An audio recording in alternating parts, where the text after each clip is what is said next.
What do you think about this lip gloss? It's by Bella Zuri, a company that is trying to, let me see. There, Bella Zuri. They're trying to penetrate the African market, and we were given during the masterclass, the makeup masterclass by Carré Beauty, and I think so far so good. But what do you think about that color? Anyway, today is Saturday and we are doing the book review as promised, and I want to read a chapter from the book that I have been reading, and then you can get a feel of why I said in the video last week that some of these stories will literally make you extend more grace when you're talking to people, when you're dealing to people, because people have gone through it.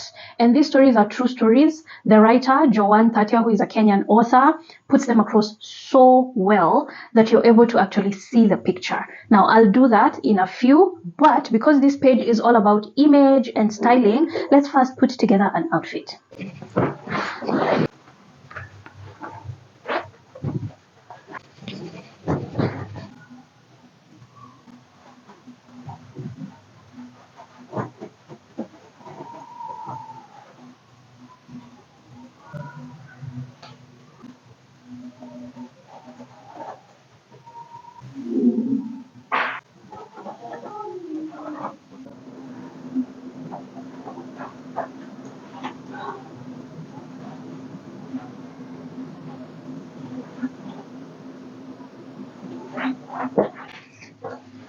And now let's read from Confessions of Nairobi Men, Book 2. And these are true stories told to Joanne Tatia. She's a Kenyan author. This is how the book looks. I hope you're able to see. And let's read from chapter 2. The title is A Wounded Lion is Still a Lion. I'll not start from the beginning. I'll just pick a page in the middle. But let me just give you a backstory. Now, this story is being told by a man called Wamba. And the situation is they're in a party, and the party goes south when men come in and rob them. And so this is where I'm picking up from. So we start. I tried to keep my head down, my heart pounding in my chest. I could feel sweat on my palms, and my mind raced, trying to figure out a way out of this. The scar-faced man kept going through people's pockets, shoving phones and wallets into a bag. The man at the door, still silent, glanced around, his hand resting on something tucked in his jacket. Probably another weapon. But it was the man in the hoodie who held my attention. His eyes kept roaming, searching for something or someone. I tried to keep low, hoping I wouldn't attract his gaze. But it was too late. His eyes locked on me. "You," he said, his voice low and dangerous. "Come."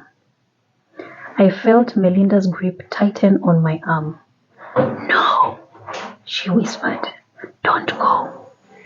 I stood slowly, my legs feeling like they might give out beneath me. The man gestured with his gun towards the hallway. "Let's go." I glanced back at Melinda, her eyes wide with fear. "It's okay," I whispered, even though I knew it wasn't.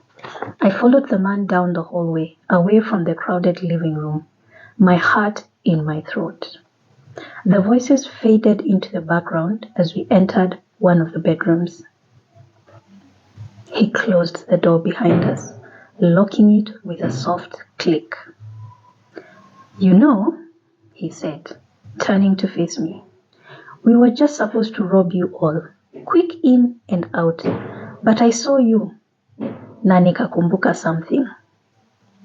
I didn't understand what he was talking about, but I knew I was in trouble. The air in the room felt thick, suffocating, as he walked towards me slowly, the gun still in his hand. "Do you know me?" he asked, his voice dripping with menace. I shook my head, my mouth dry. "No." He laughed, a short, harsh sound. "If you love your life, then things should remain that way," he said. Before I could say anything else, he closed the gap between us. His hands roamed over me, pinning me on the bed. I tried to fight him, but it was not hard enough. His low voice was threatening in my ear. Stop fighting or I'll finish you. When Melinda came into the bedroom, a few minutes after the armed men had left, she found me seated on the bed, dazed. My grey cargo trousers and my boxers were still around my ankles. I didn't need to tell her what had happened.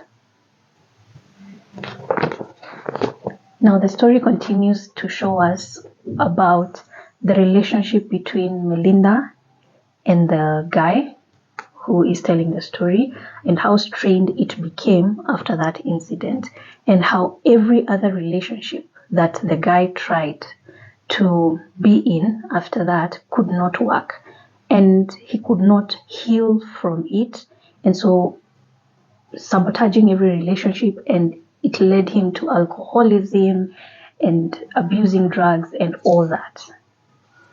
And there are so many other stories similar, and some with even, I don't want to say worse, but none is worse than the other. They are all horrific incidences that have happened to some Nairobi men. And you read this and you get to understand that people are carrying a lot of trauma that they do not even know how to heal from.